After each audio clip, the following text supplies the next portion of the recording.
Bonjour. Good morning. Pour moi, c'est un grand honneur d'être ici avec mes héros. I'm here with two of Canada's most extraordinary citizens, representatives of Canada to the world. Today, aujourd'hui, c'est le 80e anniversaire de Nations Unies. So October 24th is always United Nations Day, today being the 80th anniversary date of the creation of the United Nations.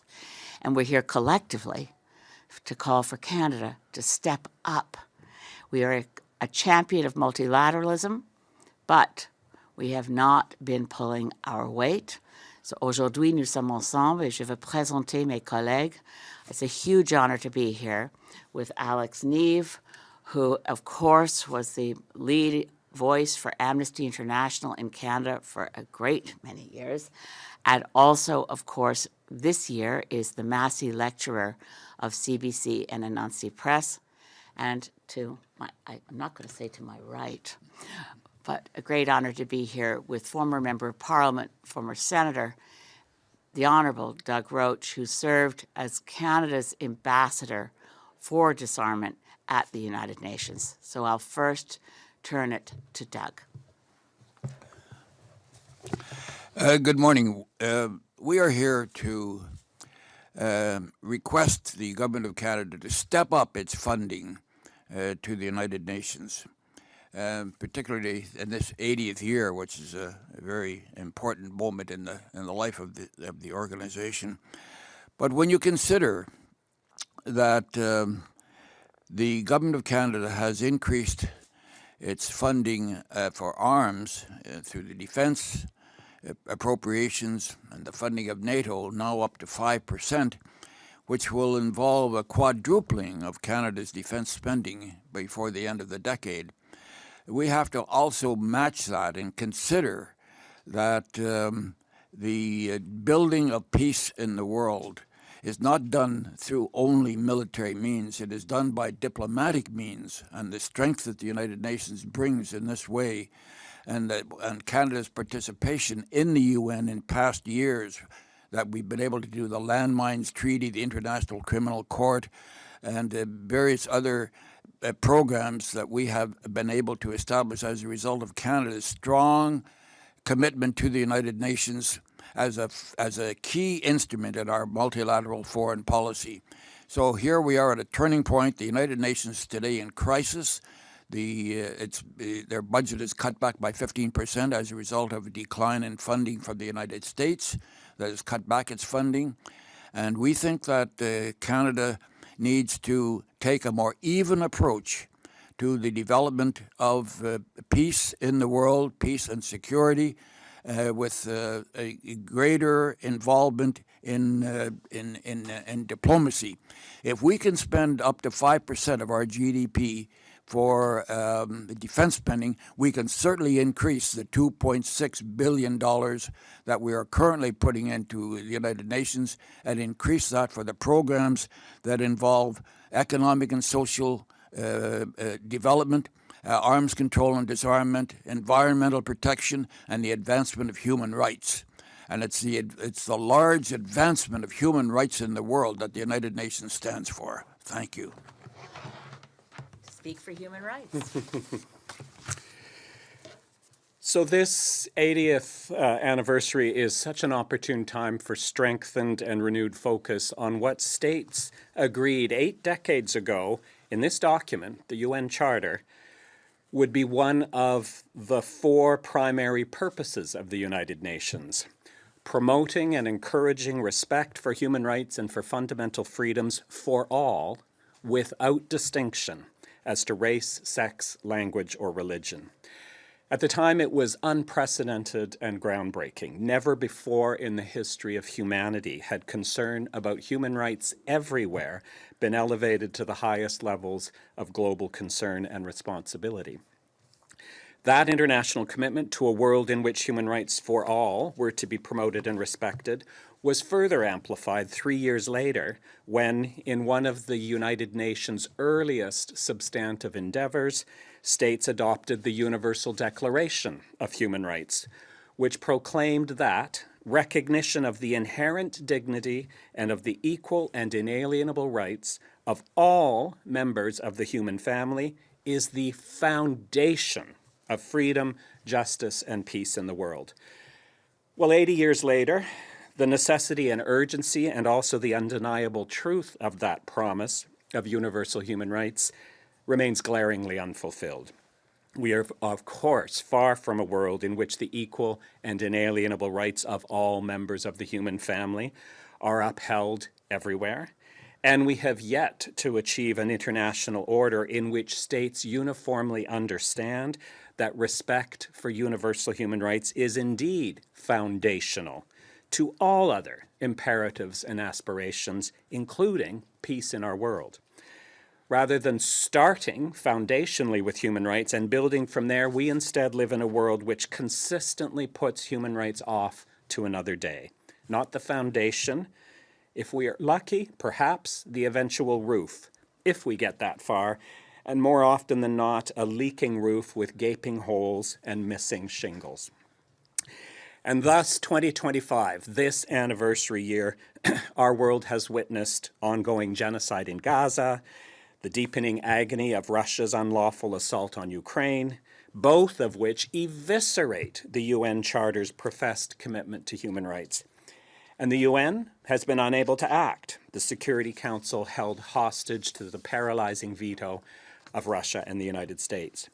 2025 has also witnessed the anguish of civil war in Sudan, the continuing denial of basic human rights to Rohingya refugees and Afghan women, and of course, what is likely the gravest existential threat ever to universal human rights, the unrelenting advance of the global climate crisis. Critics jump in to say all of this proves the UN's a failure. And of course, we should be concerned, but it does not end there, for this glaringly reminds us that we have not made the necessary resolute commitment to what was promised 80 years ago. It is not that the UN has failed, it is we, globally and collectively. It is we who have failed to rise to what had been promised and what we have promised to one another. That includes Canada and that includes Canadians. At this 80-year mark, consistent action, concrete initiatives, and the necessary resources to lift up universal human rights are absent from Canadian foreign policy. Doug has reminded us of some strong examples. They are all now well over 25 years in the past. We could start with an International Human Rights Action Plan. We could appoint an ambassador for international human rights. We could ratify the many international human rights treaties which we have yet to touch. We could step into the breach left by Donald Trump's assault on the United Nations, including against the UN's human rights institutions, by quadrupling, tripling, at least doubling our financial, political, and diplomatic commitment. This is not the time to sit back. It is certainly no time for retreat. This has never mattered more. Thank you.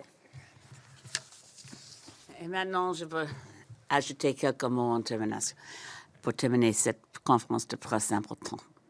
I want to make it very, very clear what the government of Canada needs to do. We are seeing a resurgence at the grassroots of a peace movement in Canada. The peace movement never has gone away, but we've seen Project Plowshares and the campaign that brought Canada in the forefront, the leadership, the Ottawa process that gave the world a landmines treaty. And here we are as a country sitting out. We're not even showing up as observers to the annual meetings now that the Treaty for the Prohibition of Nuclear Weapons has entered into force. Canada doesn't show up. Individual parliamentarians like me and like others from other parties and senators come to the United Nations for the annual meeting of the parties to the Treaty for the Prohibition of Nuclear Weapons. But Canada doesn't even send an observer delegation. We see the resurgence in groups like the Peace Train coming across Canada, individuals who are so committed to peace that they travel the country and talk in every community. Or just today, I'm proud to announce a new initiative from residents of southern Vancouver Island and adjacent communities launching a peace charter to engage citizens across Canada in a call to a shift to a culture of peace, which is one of the core values of the Global Greens. We also need, I just want to underscore that these are also the demands of the Green Party, to see the Government of Canada step up to recommit to what was called the Pearson target of overseas development assistance to help the poorest of the poor, that 0.7% of our GDP should go to help the global poorest of the poor. And here we are, we're now at 0.34. We're less than half of 0.7, and we, with no debate in Parliament, just casually announced. It wasn't even a promise from the Carney Liberals during the election campaign that we're going to 5% of our spending of our entire budget to the military, to war and preparation for war, and even casually suggesting we might be part of Trump's Golden Dome. I was encouraged yesterday, just want to put this on the record, in question period, I asked our Minister of Foreign Affairs, the Honourable Anita Anand, where Canada is in the world. Are we going to step up now that the threat of nuclear war is getting ever closer? The doomsday clock is inching closer to midnight. Yes, the climate crisis is an existential threat. We must live up to our Paris commitments within the United Nations, and within the United Nations, we must pursue nuclear disarmament, and Minister Anand agreed that we want to see a world free of nuclear weapons. But Canada has to put our shoulder to the wheel. We have to do much more to step into the breach and the chaos created by an isolationist White House, a rogue White House.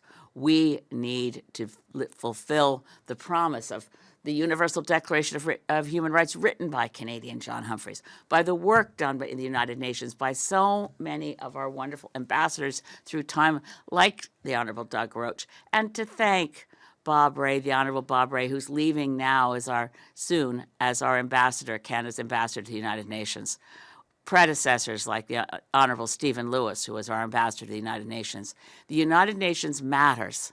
Canada matters in the world. Maintenant, on doit agir pour faire un rôle plus grand dans le monde, particulièrement dans les Nations Unies, pour les négociations de COP30 à Brésil dans le mois de Novembre. I'll be going to COP30.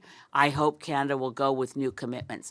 We must support UN agencies, the World Food Program, the World Health Organization, where Trump's withdrawal, his cancellation of USAID, means the poorest of the poor are at greater risk. Millions of people are at risk of dying from preventable diseases, from HIV, AIDS, to tuberculosis, to malaria, to polio. Now is the time for Canada to play a bigger role in the world. Thank God we have the institution of the United Nations within which we can do more. Merci. Thank you. Thank you, merci. Nous n'avons pas de questions pour le moment. We don't have any questions at the moment. Is there something you would like to add to your statement? We are here also calling for the election of a woman as the next Secretary General of the United Nations. There's been 8 or 9 Secretaries General in the 80-year history of the United Nations, and of course they've all been men.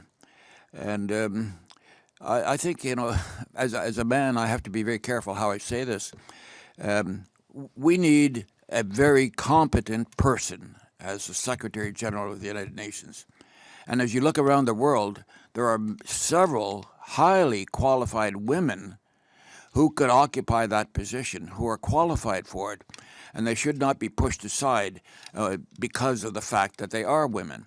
And therefore, I think that as the United Nations expands its outreach into the world in the chaotic conditions that we're now living in, that the election of a woman as a Secretary General to succeed Mr. Antonio Guterres, it should take place next year, and we are urging Canada to be part of the drive. There is a movement on to bring forward a woman candidate, and we think Canada should play a stronger role in identifying itself with this movement.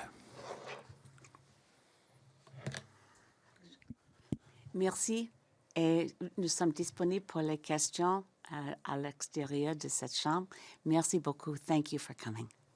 Thank you. This concludes the press conference. Merci. C'est ce qui conclut cette conférence de presse. Do a picture of the three of us Oh, here? that's a good idea. I'd be so honored.